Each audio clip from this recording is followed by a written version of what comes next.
So did you know idling for just 30 seconds in your car uses more fuel than stopping and starting your engine? I didn't know that. Just shut it off, right? You could shut it off. Little steps, big impact. The Clean Air campaign includes that awareness component, but also keeping an eye on ozone, specifically at schools. Oh yeah, from the Douglas County Health Department, Dr. Pour, and returning from MAPA, Sue Cutsforth is here. Thanks Hi, for stopping Sue. by. Good to see you again, Yeah, and good to see welcome you. back, Dr. So, Pour. ground level ozone, that's one of the things we're talking about. That's kind of a huge topic of conversation now. But what are the effects, the health effects of this ground level ozone?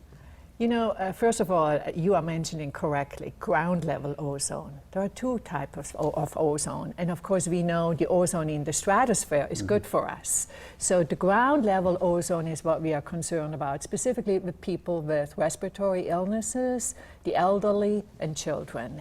We see those are the people who are most sensitive towards ozone. How prevalent, as we're looking now at the health impacts, how prevalent is asthma, for example, in our area here? That's a good question. And you know, we just did a survey in 2015, and there are 6.2% of our children in the Omaha metro area who have asthma, who have been diagnosed with asthma. There are about 8% of the adults who have asthma. So it's been stagnant. We haven't increased and we haven't decreased it. We have higher incidences in North Omaha, in Northeast and Northwest Omaha. So those children seem to be more affected by it. There's a genetic factor too that plays a role in it. So it's not all ozone, it's other particulates, it's mold in the homes, it's allergens who can actually create, have a cause for asthma. And the ground level ozone impact on those asthma sufferers, what are the symptoms? How can it make their condition worse? Correct. So the issue is that specifically children, they are outside, playing outside. And during asthma days, we see a few things. We see that those children will use the inhalers more when the ozone levels are high. And we actually will see emergency room visits increasing during high ozone days. So there is a direct correlation. Kids are starting to wheeze. They have difficulty breathing because they already have difficulty, and ozone actually exacerbates those effects. I have asthma. I think when I am having issues, it's not just that moment.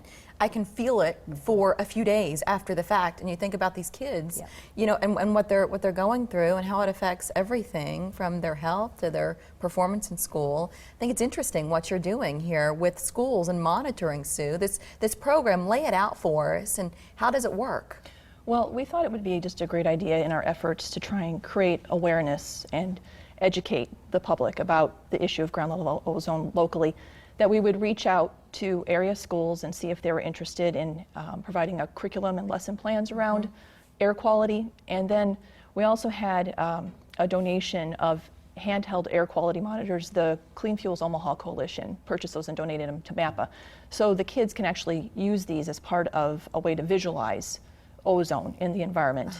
And we found several school districts that were able to participate, and so we've started our first sessions. What you're looking at now is a photograph of some children students at St. Gerald who were out at 84th and L monitoring air quality as part of one of their field trips. That a busier intersection. What are these students at St. Joe, what are they learning? Have any of these results come back, and I guess what are they taking away from it? You know, it's amazing. They were so engaged and so interested in this, and this is where they're on their parking lot actually monitoring while there's their cars idling. And they know a lot about air quality. They had about 2 weeks of lessons, and now they're trying to implement an idle-free program at their school. They want their school to be an idle-free zone. Sue, this is so interesting to me because every parent over the last few weeks, you know, they talk about the drop-off and the pickup and like waiting and waiting and waiting outside the school. For them to see what that looks like, how it manifests itself, and what you can't see necessarily, but when you've got a device that shows you what's happening with air quality. So what is your message as the kids collect that data?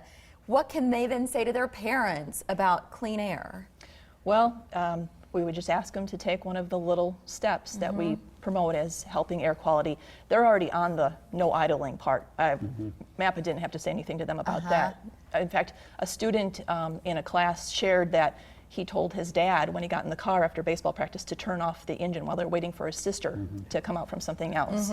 He said it wasn't necessary. So, Dad, come on, right? I can just hear it now. What are some of the other, because the website right now that you see, it's littlestepsbigimpact.com. There are, if memory serves correctly, 6 steps, something like that. It's a handful of things, easier things we can all do. 6 to 8 that we've emphasized. What are some of those other points, Sue, that you would share? Well, you know, waiting until a cooler part of the day to refuel your vehicle or mow the lawn. And when you're refueling your vehicle, you know, choose cleaner burning biofuels like ethanol blends or biodiesel, or don't fill up your tank past the automatic click of the automatic shutoff. Those are some of the things you can do. Keeping, you know, the lids on paints and solvents. Yeah, well, the website's a great place to start. Doctor, are you seeing at the health department, do you feel like they're making a difference over there and people are more cognizant of this ozone potentially You know, problem? I think it is too early probably to say, but these are exactly the programs that we need to start with young people who then are growing up and have that knowledge to make the right decision and hopefully the healthy decision. So this is perfect.